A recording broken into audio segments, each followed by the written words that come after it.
नामदेव जी कौन है? सिद्ध सिद्ध, ये जन्म से ही सिद्ध हैं।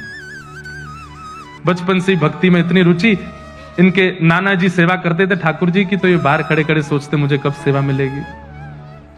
एक दिन नाना जी से बोले मुझे भी सेवा, बोले तू अभी बालक है, अभी नहीं, थोड़ा बड़ा हो जा। थोड़े बड़े हो गए, बोले अब तो दीजिए। बोले अभी मैं हूं, जब तक मैं हूं तब तक मुझे करने दो, कभी मेरा कहीं आना जाना होगा तो ठाकुर जी की सेवा तुम कर लेना। अब तो वो हर दिन अपने नाना जी से पूछें आप कब जाओगे, आप जाओगे कब? नाना जी कोई काम नहीं है आपको, कहीं दूर चले जाओ, थोड़े पुण्य आदि हुआ हो कहीं, मैं सेवा करूं ठाकुर जी की। एक दिन ऐसी योजना बनी, ठाकुर जी को ही इच्छा हो गई कि नामदेव जी मेरी सेवा करें।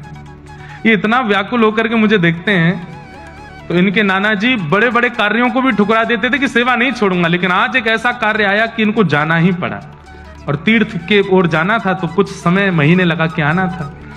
बोले नामा, बोले जी नाना जी, बोले अब तेरा समय आ गया, अब मैं जा रहा हूं तीर्थ में, तू कर सेवा। ओहो, नामदेव जी तो नाचने लगे, बोले ऐसे सजाऊंगा, ऐसे श्रृंगार करूंगा, ऐसे भोग लगाऊंगा, अब तो मैं सेवा करूंगा, अब तो मैं इनके संग आनंद करूंगा। वामदेव जी चले गए, नामदेव जी सेवा में आए। ठाकुर जी की कुछ विधि सेवा की नाना जी बता के गए थे, बिना भोग लगाए पाना नहीं।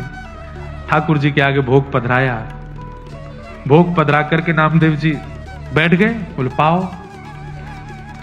ठाकुर जी चुपचाप खड़े हैं, थोड़ी देर हो गई, बोले आप पा क्यों नहीं रहे, कुछ भोग में प्रसाद में कमी है, पा लीजिए नाथ।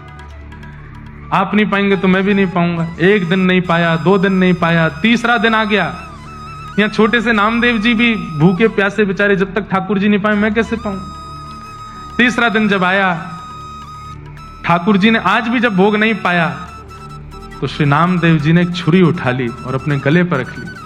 बोले आपको नाना जी की बहुत आदत लग गई है, उन्हीं के हाथ का पाते हो, उन्हीं के हाथ से राजी रहते हो, मैं क्या कमी कर रहा हूं, मैं इतने भाव से तो सेवा करता हूं, मेरे हाथ से क्यों नहीं पा रहे? आज भी अगर आपने नहीं पाया, मुझे ऐसा लग रहा है मेरी भक्ति शून्य हो रही है, आप नहीं पा रहे हैं, तो आपने नहीं पाया तो मैं अपने प्राण त्याग दूंगा। इतने में ही ठाकुर जी प्रकट हो गए, हाथ पकड़ लिया। अरे नामा, मैं ऐसे ही थोड़ी आ जाता हूं, तपस्या करनी पड़ती, कुछ दिन प्रतीक्षा करनी, तू 3 दिन में ही तू छुरी लेके बैठ गया।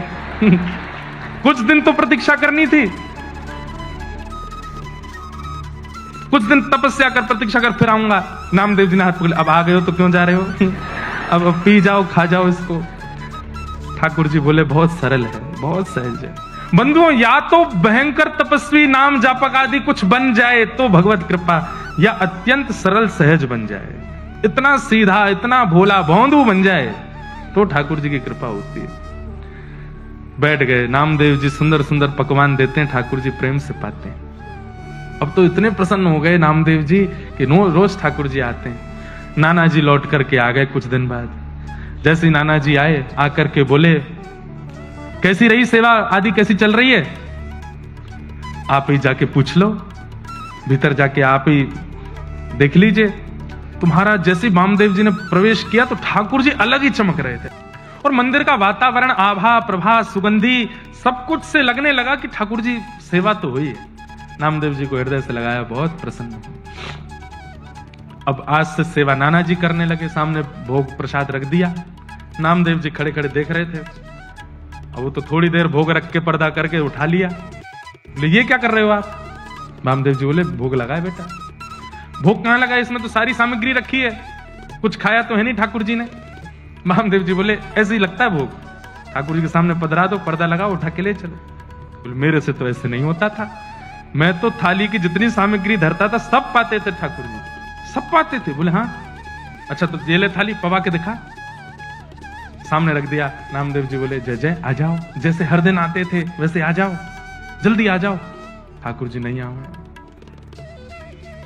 2-3 बार पुकारा, नहीं आए ठाकुर जी, तो नामदेव जी को पता था तरीका, फिर से छुरी लेके आए, और छुरी ला करके जैसी यहां से वामदेव जी परेशान हुए, ए नामा क्या कर। इतने में तो ठाकुर जी का हाथ प्रकट हुआ, फिर पकड़ा। बोले तूने बढ़िया तरीका ढूंढा, बार बार छुरी रख लेता गले पे।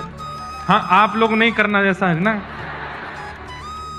ये सुनकर के करने वाली बात नहीं थी ना, उन्होंने सुना थोड़ी था कहीं से, वो तो जिद थी उनकी अपने आप ही।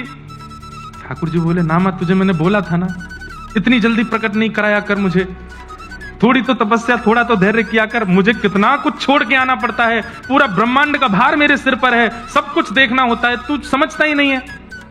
बोले अच्छा ठीक है, नाना जी को दर्शन दो। नाना जी तो वैसे ही भाव बेहोर खड़े बैठे सामने।